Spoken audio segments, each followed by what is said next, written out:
か。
どうだった今日メッセージ？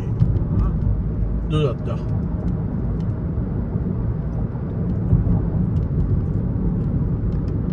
どうだった？聖書を読んでるだけです。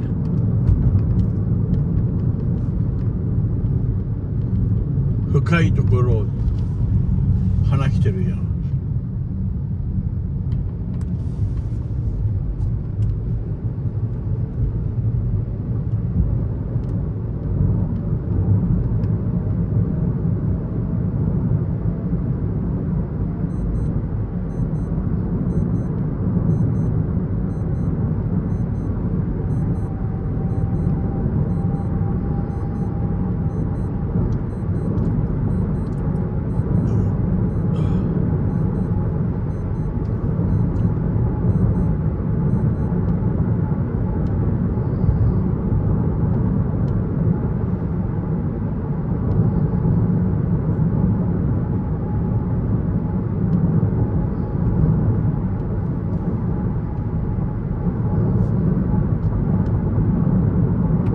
腹減ったかね。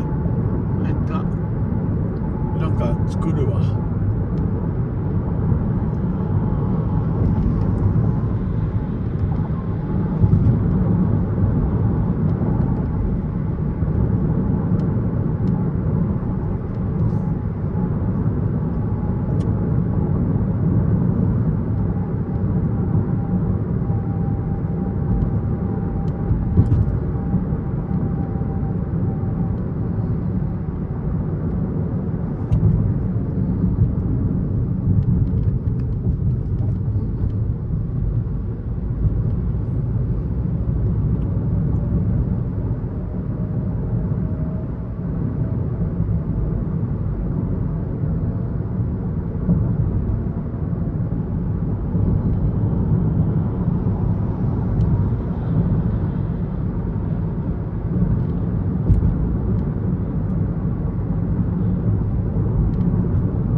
pregnancy that are out of a mother's control. For example, if she gets diagnosed with breast cancer and has to start undergoing chemo, and suddenly the surrogate goes, I can't afford it.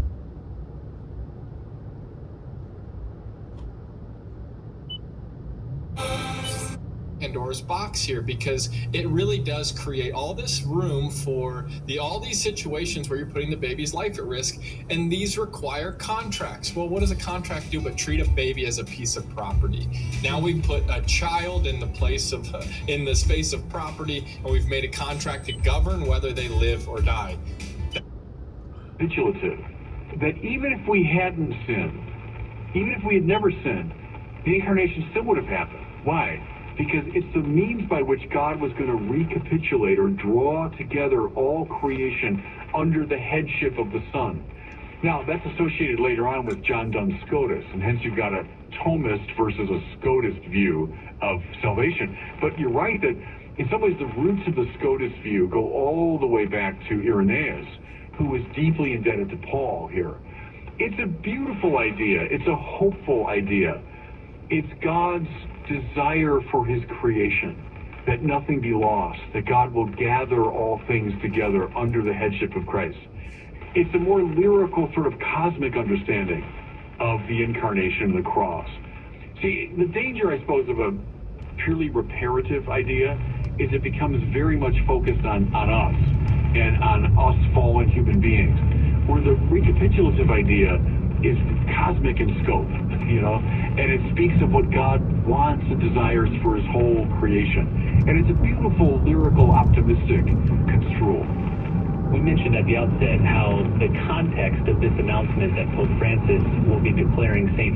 Irenaeus to be a doctor of the Church was he was speaking to an ecumenical group of Catholic and Orthodox theologians, and he said this, I'm quoting Pope Francis, "Your patron, St. Irenaeus of Lyon, whom I soon will be declaring a doctor of the Church, with the title Doctor Unitatis, Doctor of Unity, came from the East, exercised his episcopal ministry in the West, and was a great spiritual and theological bridge between Eastern and Western Christians."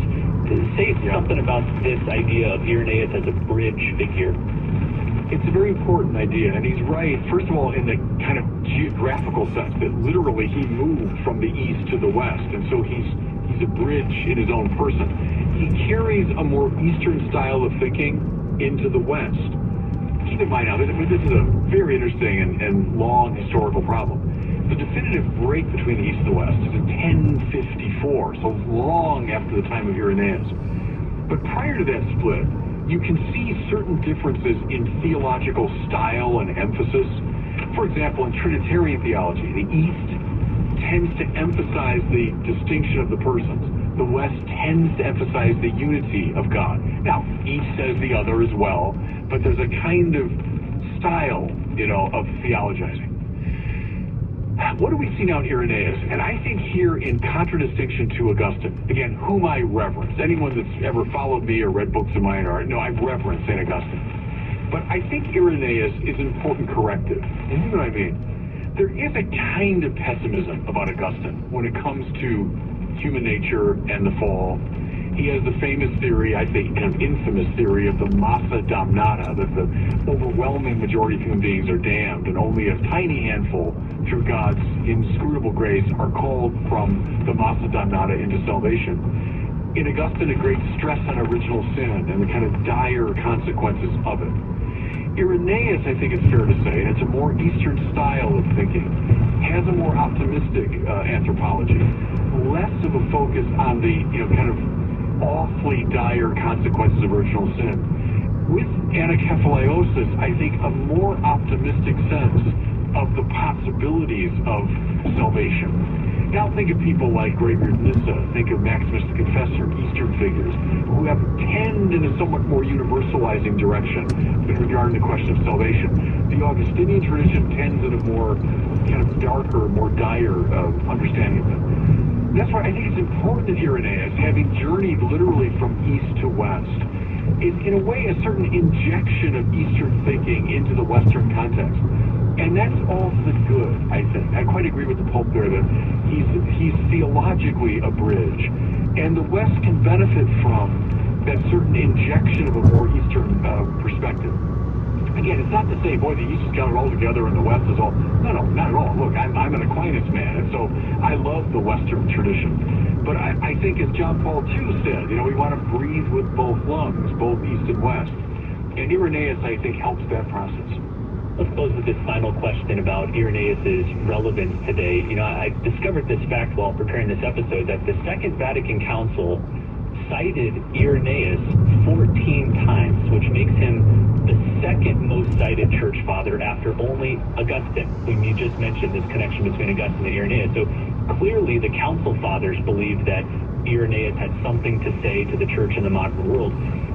What do you think? Why is Irenaeus still relevant today? What can he speak to us today?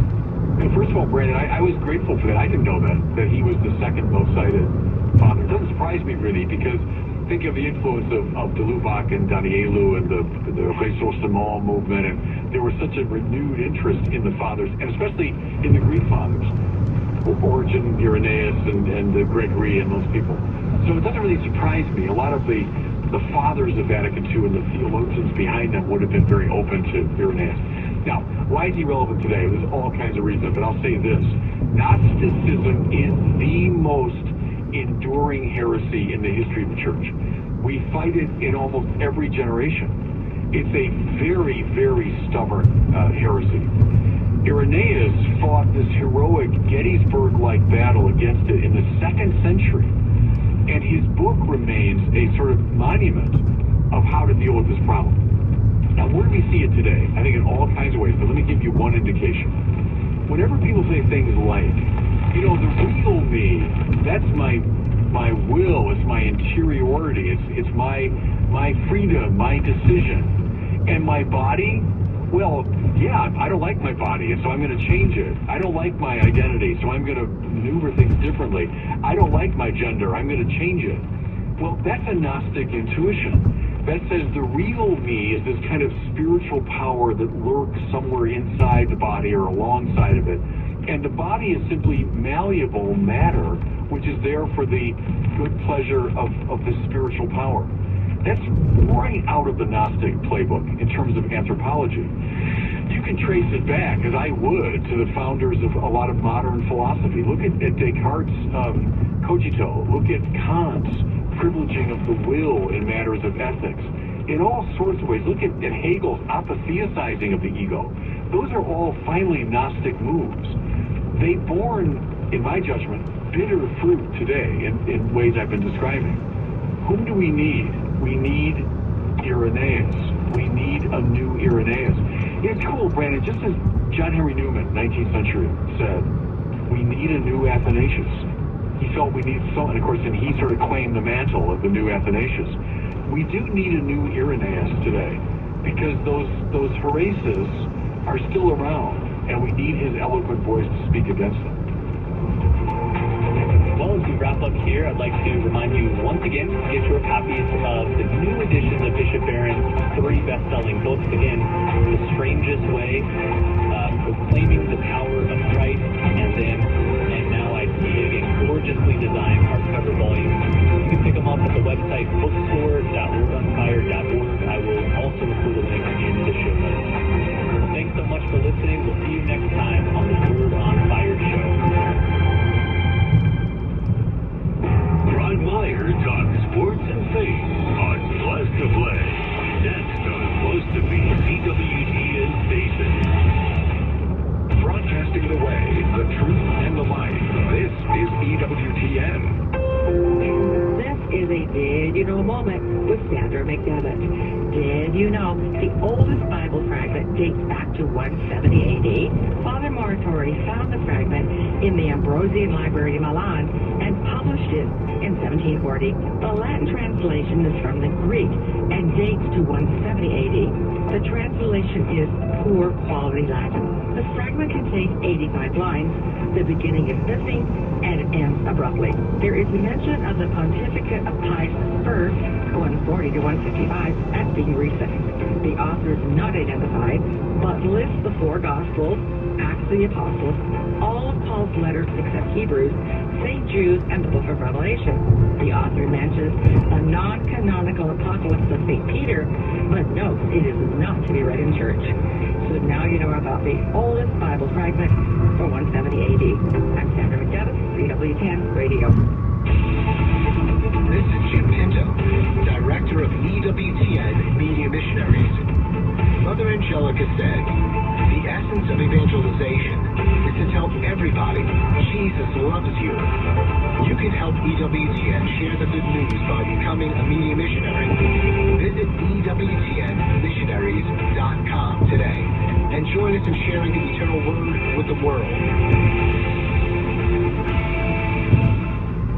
The most original Catholic content is on EWTN Radio. Hi, I'm Abigail Galvan. The 10 states you need to know that have abortion on the ballot as Election Day nears. Plus, pro-life activists arrested under buffer zone laws in the UK. A medical doctor at the forefront of the pro-life movement in the United Kingdom expresses his concerns. Next time on EWTN Pro-Life Weekly. Tonight at 8:30 p.m. Eastern, only on EWTN Radio. Prudence is the queen of the virtues. It governs the knowledge, judgment, and execution of our acts.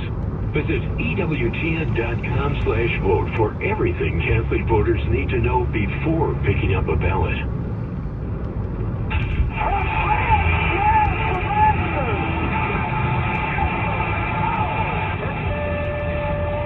It's time for Blessed to Play on EWTN Radio, uncovering the role that faith plays in the lives of sports professionals from around the country. And now, here's your host, Ron Meyer.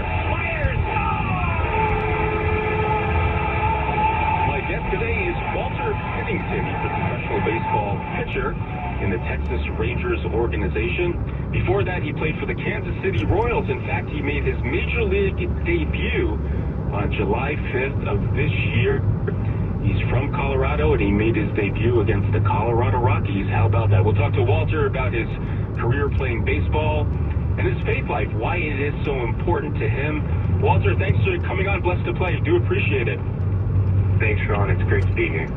Well, this is such an interesting journey, as it's not conventional by any stretch of the imagination. You went to a small college, performed well, and thus signed a professional contract. But let's just back up to growing up in Broomfield, Colorado, and the love of the game of baseball. Talk about the introduction to baseball and how you grew to just enjoy playing it. Well, growing up, I think my first word as a little infant was ball. And so my mom's first memory was us playing catch or more catch, of her tossing that ball and me bringing it back to her. So baseball has always been something that I've known, always have played it. My grandfather was great into coaching, father too, he played some college ball. So it just runs in our blood in the family. And then, of course, progressing through the levels, the dream of becoming a MLB player, as any other little kid has, it keeps getting more and more real as you get older and older and make these milestone leaps, but we'll get into that later. I want to talk about believing in yourself, because I'm thinking when you would go to a small college like Colorado School of Mines, that you're not getting all of this positive reinforcement. You're going to be in the major leagues, you're going to be in the show, but you had to believe in yourself through this whole process. Talk about going to that small school and just keeping that belief that someday you were going to sign a professional contract. I think it's more of belief in God. There's a little ignorance there too. By choosing the Colorado School of Mines, I thought I was keeping the dream of both baseball dream alive as well as having a good plan B. I didn't really know that no one came from the School of Mines for professional baseball, so the ignorance played there, but the Lord really led me, and I had met great coaches along the way that really helped improve my skills, and I think just like I said, those little checkpoints, getting better and better, and faith in the Lord, He led me to this. Like, I didn't do this on my own. It's been a team effort. Well, that's a beautiful reliance you had on God, and a sense of abandonment to see how the process is going to play out based on your faith. And at Colorado School of Mines, you finished with a 24-10 record, 51 appearances, 30 starts, including 6 complete games, 3 saves, and 1 shutout. So those numbers are good. And then the Kansas City Royals, you signed, you were unselected in the 2020 Major League Baseball draft, and you signed a minor league contract with Kansas City on August 24th, 2020, and that had to be a big day for you, obviously, Walter, but just talk about the emotion and also that day when you knew you were going to be a professional baseball player. Well, it started, I think, my junior year. I had a pretty good year in college, and I did not get drafted. And that was kind of a gut punch, you could say. I was rolling in my senior year, thinking, we'll go out with a bang, then I'll go get my engineering degree and move on with my life. And then COVID hits. I'm like, oh, great, I lost my senior season. Now I just got to go be an engineer. But when I heard the NCAA was giving our season back, I kept training, and I started throwing a little bit harder. And then I was invited out to...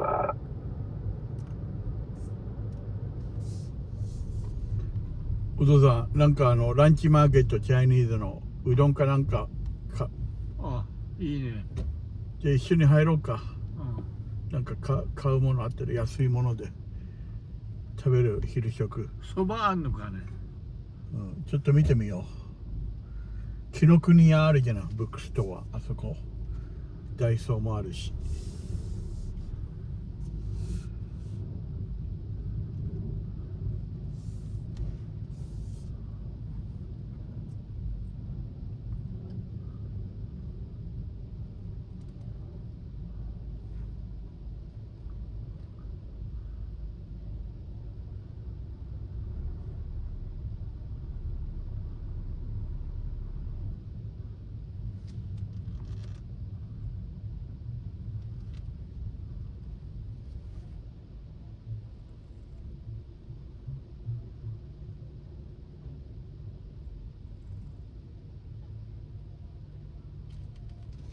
先に出て、中に入ってていいから。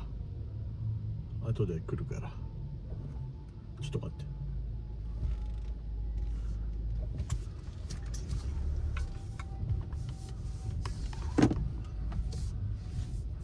こっちで。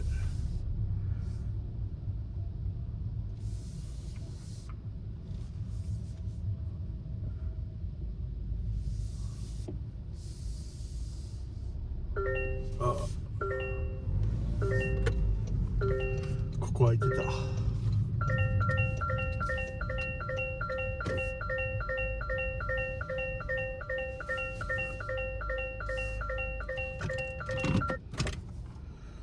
気をつけて。